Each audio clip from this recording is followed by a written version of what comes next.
Umami na po si Secretary Remulla. Tutuluyan po talaga nila ang mag-amang Duterte sa ICC. ICC, kumpirmadong tapos na ang investigasyon.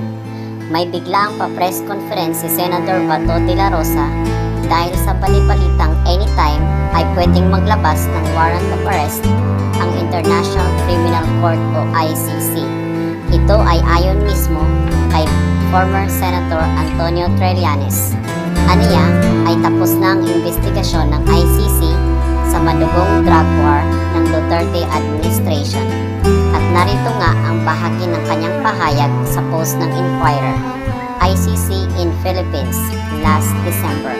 Arrest order versus Duterte soon. Ang tanong, gaano ba ka-credible si dating Senador Antonio Trillanes para maglabas ng detalye hinggil sa nangyayari sa ICC?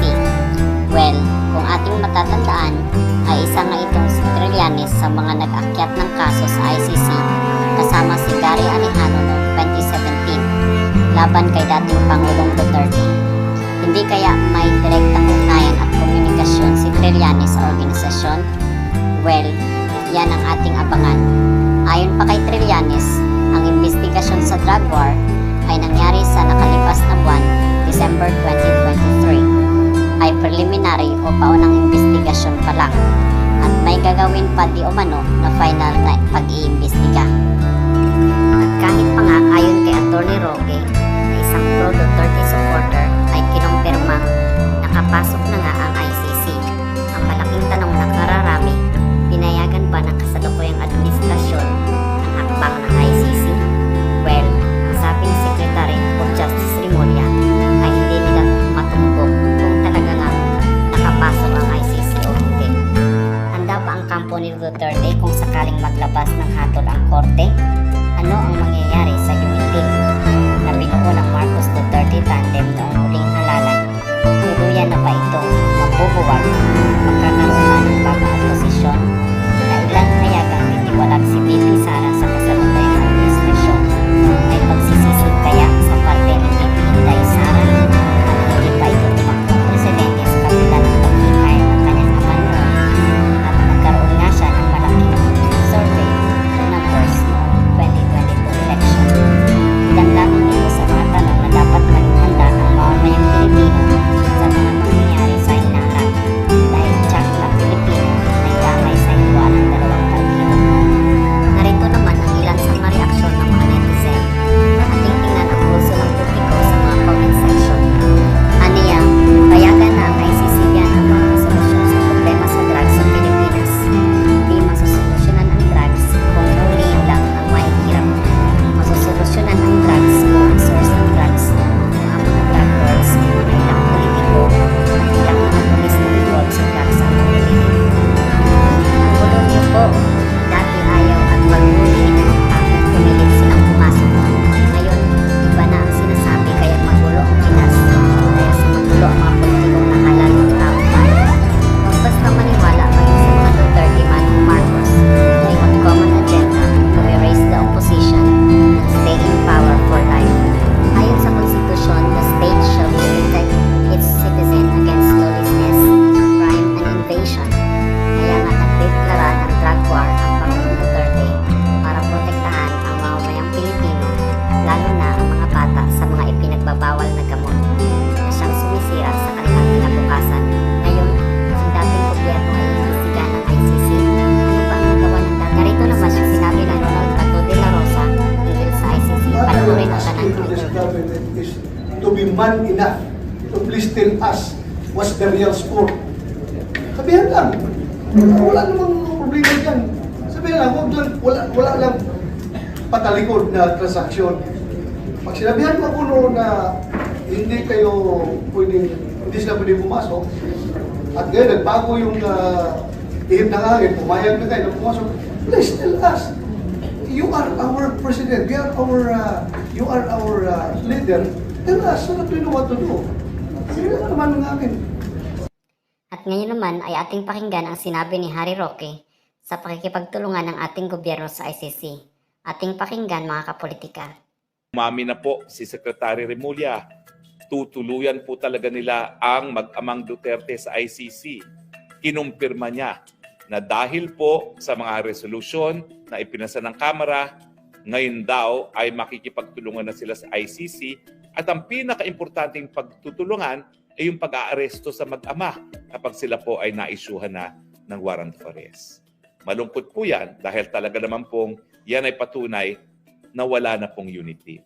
Dahil paano naman makiki-unity pa ang mag-amang Duterte na makiki-cooperate na ang Marcos administration sa ICC para sila'y dakapin at ikulong sa ICC. Ang sa akin lang, bakit ba kasi ginawa pa ito na nanggulo? Ang tahi-tahimik naman natin noong unang taon matapos magwagi ang unity. Matibay naman yung pag-iisa natin. At dahil nga tayo nagkaisa, ayun na nga, nagkaroon naman tayo na isa sa pinakamabilis na paglago ng ekonomiya. Sa tingin nyo ba magtutuloy-tuloy ang paglagong yan ngayong wala ng unity at mukhang hiwalay na talaga ang Duterte at ang Marcos? At syempre, papayag ba naman ng mga Duterte na sila ikulong na lang sa ICC? Syempre, magbabalak din yan, no? Para maiwasan yan. At sa tingin nila, tanging pagpapalit ng liderato lamang ang makakapigil dyan sa kooperasyon na yan. Siguro, pag may milagro naman, marirealize ni PBBM na sinabi mo na dati na paglabag yan sa soberenya, bakit ngayon makikipagtulungan ka? Hindi naman po pwede 7 months ago, siguradong-sigurado ka at nandun pa ako sa pagpupulong na yon. Kabahagi ako ng pagpupulong na yon. Siguradong-sigurado siya na dahil umalis na tayo sa ICC, paglabag na ng soberenya, kung tayo makipagtulungan pa sa ICC, bakit ano man nangyari 7 months later? Bakit ngayon makipagtulungan na? Kasi nga po, gaya ng nasabi ko dati, naniwala naman itong si PBBM sa mga marites na nagdi-distab daw si Presidente Duterte. Naku, nung makalawa lang po kasama ko si Presidente Duterte, napakahina na po, nakabaston. At talaga ang kaligayahan na lang niya, mag-alaga ng apo niya sa tuhod ng apo ni Congressman Pulong na half Japanese. Yun na lang po talagang kaligayahan niya. So, miski sabihin na natin nakipag-usap yan sa mga general, kwento kutsero lang po yun. Dahil sa totoo lang po, pag naririto sa Maynila si Presidente Duterte, tumitira po yan sa 90 square meter na condominium.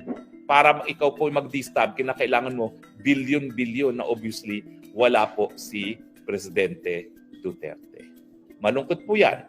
Dahil nga habang nandyan ng unity, nakita naman natin, pagkamat mayroong mga pagsubok, patuloy pa rin ang pag-usbong na ating ekonomiya. Ano na mangyayari sa atin ngayon?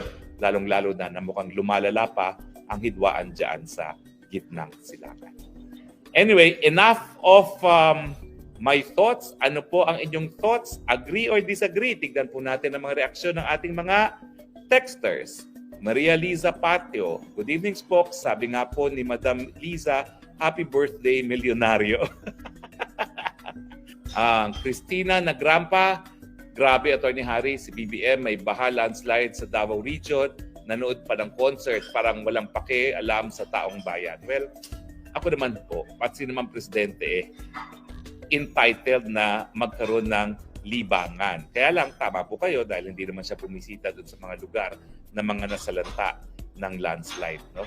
At saka, controversial talaga yung paggamit niya ng helicopter. Alam niyo po, pababa ako ng Baguio nung araw na yon. Napansin ko nga na ang traffic nagsisimula pa lang sa connector all the way sa doon nga sa Philippine Arena. So siguro kaya nabuang din yung Coldplay kasi galing sila sa Hotel Lasem ng Manila. Ang tagal din siguro ng biyahe nila papuntang Philippine Arena. Okay, Vicente Esplana, Attorney, pwede niyo po ipaliwanag ang mga malisyosong akusasyon na naman kay Rep. Pulong Duterte. Ang galing talaga muwan nilang mga ngampi si Tambi sa Kongreso. Hindi ko po alam po anong mga kontrobersya yan. Pero alam nyo na kapag sinisiraan ang mga naninindigan, alam nyo na kung bakit character assassination para wag paniwalaan. Pero alam ko naman matatalino mga Pilipino. Alan Java, hopefully Tatay Digong will be back into politics by 2025 until he can serve the Filipino people. This country needs his brand of leadership. Well, nung makalawa lang po kasama ko siya. At ang talagang sabi niya, ayaw na niya. Kaya nga nagtataka siya, bakit pinagbibintangan siya ni PBBM na nagdi-distab. Nananahimik na po talaga ang dating Presidente Duterte. Well, antayin na lang natin ang susunod na mga kabanata, mga kapolitika. Kayo, ano ang inyong masasabi sa balitang ito na kung saan ay namang oras mula ngayon ay magpapalabas na ng hatol ang ICC? Talaga namang kaabang-abang ang susunod na mangyayari. Mga kapolitika, kung kayo ay bago pa lang sa ating YouTube channel, please don't forget to like and subscribe. Kung kayo ay mahilig sa isyu ng politika at isyu ng bansa, ay tama po ang channel niyong pinapanood. Maraming salamat mga kapolitika.